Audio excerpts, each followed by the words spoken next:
to Peru? How about the jungle? Probably not. Have you ever been surrounded by tropical animals, experienced rain showers, or taken a boat across the river to get to school in the morning? Of course you haven't. I mean, how many cities do that?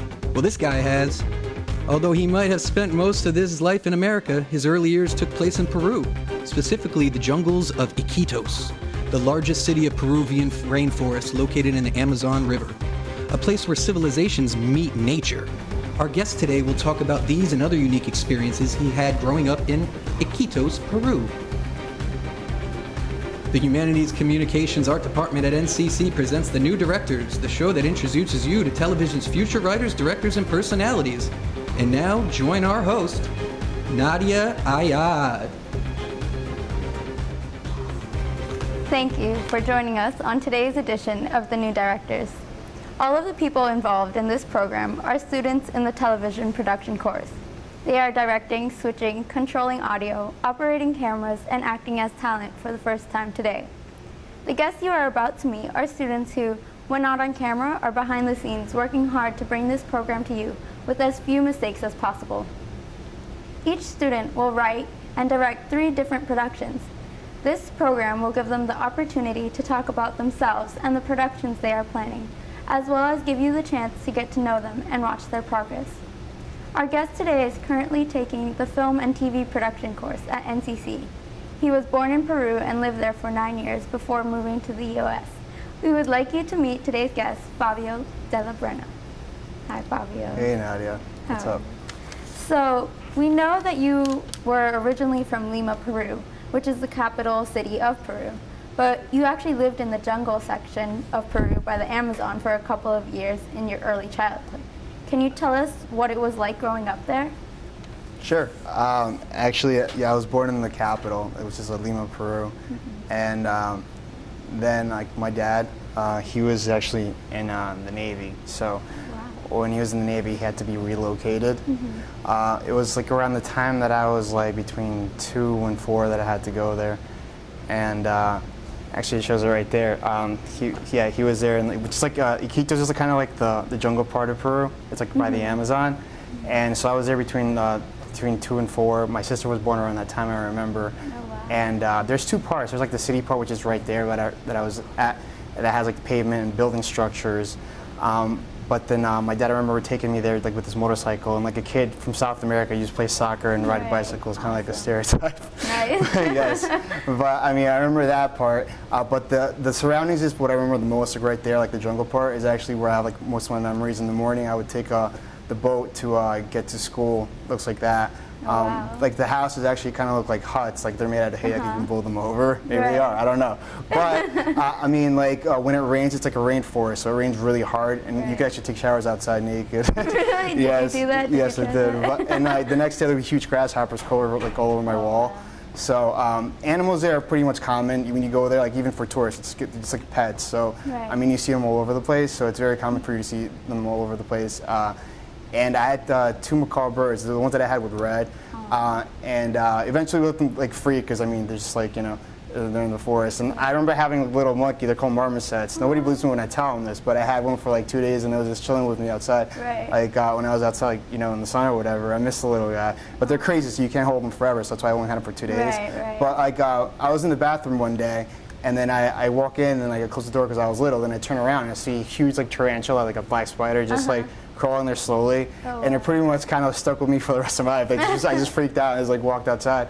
And I just remember like I don't know what my dad did with it, but that's what I remember. So I think after I kind of developed like a kind of like arachnophobia. So whenever I see a spider now, I just kind of look at it just to make friends with it, and like eventually kind of just like, you know, I'm cool with a spider, but unless it's big, then I'll just kill it because it's either me or him, and like I'm not gonna, you know. Right. But other than that, yeah. Yeah, I can definitely relate to being an arachnophobe. Really? Yeah. Okay. So could you tell us why you decided to take the TV production course? Yeah, I mean, I don't need a script for that. I think it's like a very unique medium, because if you take like music, right, you're obviously listening to something, or if you have like a painting or like a sculpture or a drawing, you're looking at it. But depending on what mood you're in, or what you're doing at the time, you might actually lose your focus on it, or your attention goes to some other thing. Right. But with film, it stimulates more than just one sense. So you're looking at something, and you're just hearing it, and you can actually convey a story, and you have more leverage with that. Right. And so you can kind of get somebody emotionally invested in that. And I think it's something that's very unique, because if you read poetry, you have to go out of your way to actually read it, or a book. Or if you're listening to music, you have to listen to it more than once to actually kind of even remember it, even if you like it that much. Right. But with film or video or TV, whatever you want to call it, if you're actually just sitting there on the couch, you're just flipping through channels and you just see something, and without trying, you could just look at it, and for a couple of seconds, it keeps your interest. More and more you look at it, and eventually you get emotionally invested to the point where you actually have an experience that you remember, so it leaves a longer lasting impression. And I think that's something that's very definitive about film that nothing else can really cover, or substitute for that. And so having said that, you need to learn how to do that specifically, which is why I took the course, so I can learn actually how to technically actually do that and have that kind of effect with film or whatever. So that's why I took the course. That's a really great concept for TV. I love it. What are some of the most useful things you have learned in this TV production course? The most useful things. So at first, when you have an idea in your head without learning anything technically, transferring that into actually shooting something is the thing that you have to get good at, basically, with everything, and that's what you have to learn. So with that, it's kind of almost the same thing that you would learn with photography is kind of the same thing that I learned with film. And it's you have to frame something. So one of the things with the rule of thirds, so you can't just have a tree in the middle. It has to be framed, so it kind of looks like a picture. So I kind of look at it in that sense when I kind of shoot something, even though it's video, it's in motion. But the same fundamentals apply to that, and that's one the first thing that I really learned. The second thing was kind of that really stuck with me was you have to have a depth of field when you're telling a story, because with that you control exactly what you want the viewer to see.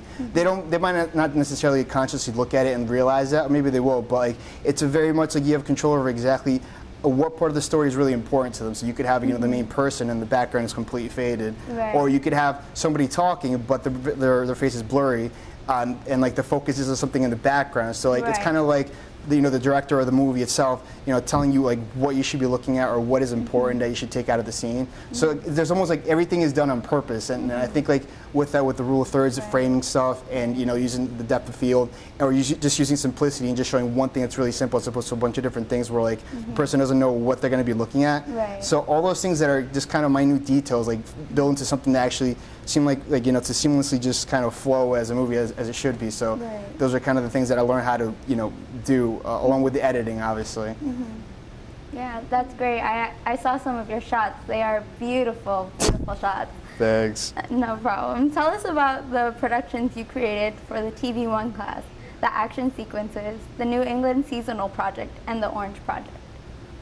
Sure. With all three projects, they kind of build on one on top of the other, but there were different aspects. So with the first one, with the sequence, I had to do a storyboard for it, and prior to that, not doing any storyboard, not knowing anything at all, you learned really how to, use your shots so that every single shot that it cuts to something else, it shows the detail of it. So you can't just have one long shot of the person walking; it has to go to something else, right. Or you have to dissolve it to show a lapse of time. Or you have to zoom into exactly what they're looking at to see perhaps the reactions. So doing all that kind of keeps the viewer attentive to what's going on. So I learned how to do that. Now with the nature project was the opposite, because I had no storyboard, so I kind of did everything on the fly with that. And with that, my focus on learning was not so much on storyboards, or it was more on the photography part of it. This the cinematography part, the framing shots and making sure that everything kind of looks right. And the editing was really what I had to sit there and spend a lot of time doing with that, because with the storyboard, the editing, you already know what you're going to edit, but with the nature thing, you have to sit there and figure out what shots you want to keep, because there's no sequence to it. So that's what I learned from that. Right. Now with the Orange project, with the short film, it kind of put everything together. So you have to learn how to use action sequences, and kind of with the editing that I learned from the nature, you combine that to keep a good amount of pacing. So you don't want to just have one shot sitting there for too long, and you want to have just show enough so that the person knows exactly what's going on, but not too much so that they just start kind of wondering what else is happening, in their lives, or just kind of looking at the watch or something like that. Right. And that all those things together kind of are the different aspects that I learned from the course. Very nice. Now, I know you had one project that you thought was your best project. Can you tell us about it and while we sample it with video and music? Sure. I mean, I think my best project, like, it's the orange one, but I haven't finished it. So for now, my best project is the nature project, and I really like doing it. I never really like knew this about myself, but like when I was doing this, I only had to do 3 minutes of footage, and as I was doing it more and more, I ended up with 2.5 hours. And Wow. It wasn't something that I tried doing, but I would just kind of, you know, drive around seamlessly, listen to music, then I would just like look at something and it would, you know, it would stand out. Then I'd just pull over and shoot it. And that happened like 20 different times, so more and more, like I just kind of like was shooting more and more footage, and it built up to that. And I think like I ended up like, having like an appreciation for like photography in itself, obviously, but I mean it's the same fundamentals when you know you're doing with film, but you have more control with it because you could actually kind of like have motion and somewhat tell a story. It's not so static, and then you know with the editing you pace it to like you know what part you think that's more like you know beautiful, I guess, quote unquote, if you want to say. What part's like more dull if it's just rocks or something like that. So you take those things out. So I sat there for hours doing that, but I actually really enjoyed the process of the whole thing. So that I would say that was like a really good experience, and at this moment my best project. But yeah. Well, you definitely invested a lot of time. I saw you. I was there. Yep. You mentioned the variety of things you learned in this course. What is the most interesting and important skill you learned, and how will you put it to use? I really think they're all important, but since I have to answer the question to just narrow it to one, it's the one that I haven't like really spoken on yet, which is like, you know, in depth, is like the editing. Like editing is something that's very technical. You can't like if you can teach someone how to hold a camera and more or less, you know, just click and take the picture. Right. That takes maybe like 10 minutes or less, depending on how smart the person is. But like with that, you know, you learn how to do it. It's kind of like a bike. It's done. But with editing, it's a constant process of learning something new because like I was getting help with this from Omar, and like you know, at first you just know how to like you know take the in and the out, and then put that part. And then you look at it again, maybe just like longer than you thought it was, and then you have to learn how to splice it in. Or if you don't splice it, you have to override it instead of taking more, you know, footage out. You know, you keep it, but you replace it the same amount of time. And all those things it gets very technical. But once you actually learn how to do it, you get an appreciation because you have so much control over everything that you have. And to some degree, I think subconsciously that kind of like really intrigues me. So I just caught myself spending like hours doing it without really like knowing that it was hours, and just like all of a sudden it was like 10 at night.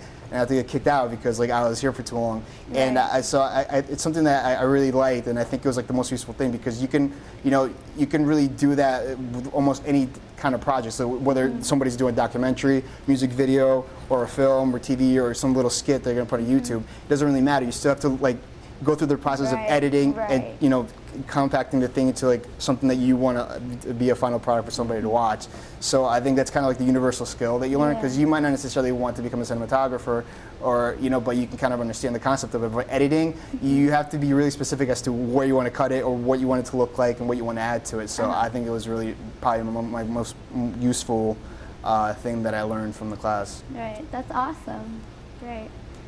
Today we got to meet someone who has cultivated a very unique outlook on life. Some might say it was because of his childhood. Nevertheless, he shared with us some interesting insights into what it was like growing up in a place surrounded by wildlife and rainforests. Some of his stories shed some light on what kind of animals you might come across if you ever do decide to step into the jungle. As a director, he wants to apply the skills he has learned in TV production 1 into future projects such as YouTube videos, comedy skits, music, and, of course, film. We would like to thank Favio for joining us today. Thank you. Thank you. We hope you enjoyed meeting one of our television's future directors, and we hope you will continue to join us each week to discover new talent. Thank you, and stay classy. Thanks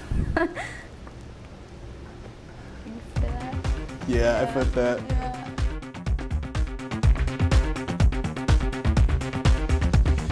This has been The New Directors with your host, Nadia Ayad, directed by Robert Johnson. I'm your announcer, Kevin Lachlan. The New Directors is a Norwalk Community College student production.